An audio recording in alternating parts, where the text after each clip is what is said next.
No one can know everything, so it should be a normal thing to be humble enough to admit you need help. Unfortunately, that's not the world we live in. So many people don't want to admit they don't know something because they're afraid of looking stupid. They feel like expressing vulnerability is admitting incompetence, but that couldn't be further from the truth. It takes strength and character to admit you don't know something and to ask for help from someone who does. It's a character trait that reasonable people respect. Frankly, most people prefer it because it means they don't have to sweep up the mess that's made when someone tries to blag their way through something they don't know how to do. So how do you humbly admit that you don't know something? And how can we create an environment where others feel able to admit it too? Let's find out. Number 1. Avoid guessing. Be direct and honest instead. Don't guess. If you guess, you may wind up confidently wrong, which can either cause damage that needs to be corrected or embarrassment for you when people realize.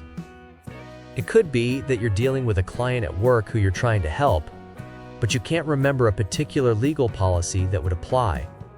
You could do some serious damage if you take a guess and get it wrong. Or maybe a friend asks for your opinion on a topic you have no knowledge about. You don't want them to think you're ignorant and uninformed, so you take a punt, but end up flustered and contradicting yourself. In situations like this, it's best to resist the temptation to guess and be honest and direct about your lack of knowledge.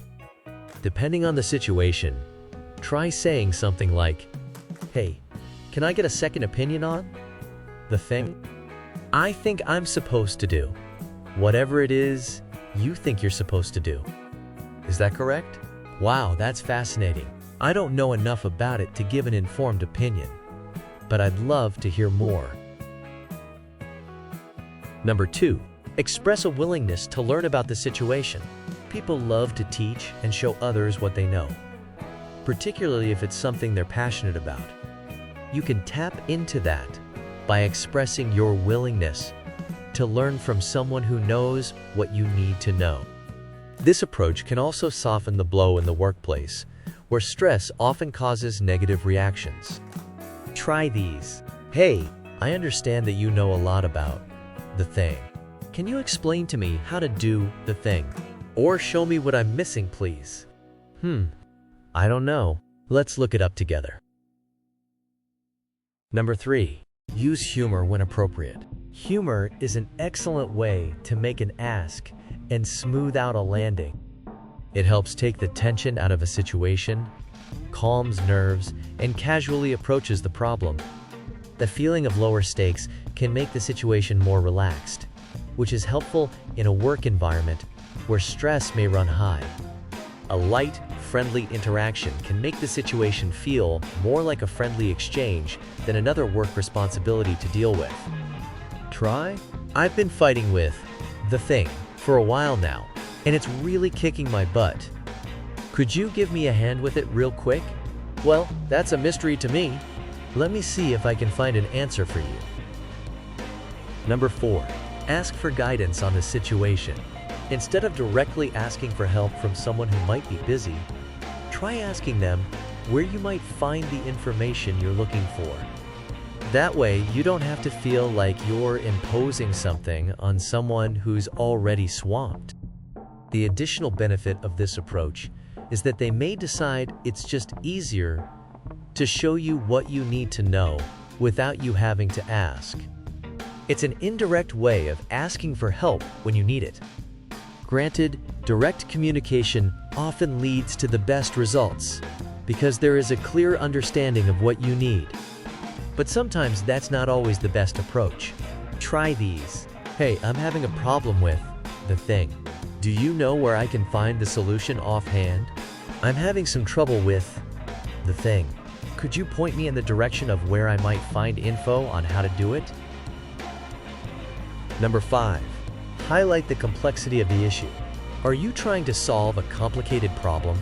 If so, use that as a way to admit that you don't know what you need to know. There are plenty of complicated concepts and duties that are easy to get wrong if you're missing a key piece of information. Take the approach of asking the appropriate person if they have that key piece of information. This is another situation where it's far better to ask, rather than guess if you're unsure. A complex mistake often needs a complex solution, which may be time-consuming or costly if you get it wrong. You'll be far better off in the long term by asking. Try one of these. Hey, I'm having a really hard time with the thing because of complex reason. I'm trying, whatever you're trying. Am I getting this right? I'm not sure of the specifics for that problem. It's quite a complex one. We should probably double-check the policy to be sure. Number 6. Openly communicate that you simply don't know. No one can know everything. No one should be expected to know everything. That's not how it always works out, but that's how we hope it can be. Still, a good way to broach the subject is to acknowledge your limitations. You may be afraid of that vulnerability, but it's okay to have flaws. This approach is a direct way to make your point and ask for help. It's also one of the least complicated ways you can go about asking for help. You could say something like, "I don't know how to do the thing. Can you please show me how to do it? I don't think I know how to do that.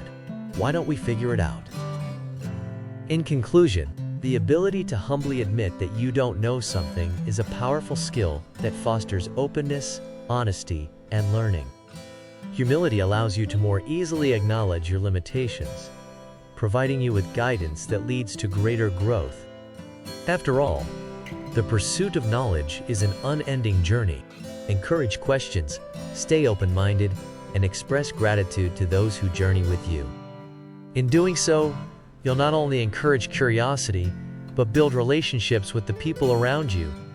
An environment that encourages questions and embraces the unknown will open doors for everyone to learn. Thank you for watching, and I hope you've learned something from this video. Enjoy your day!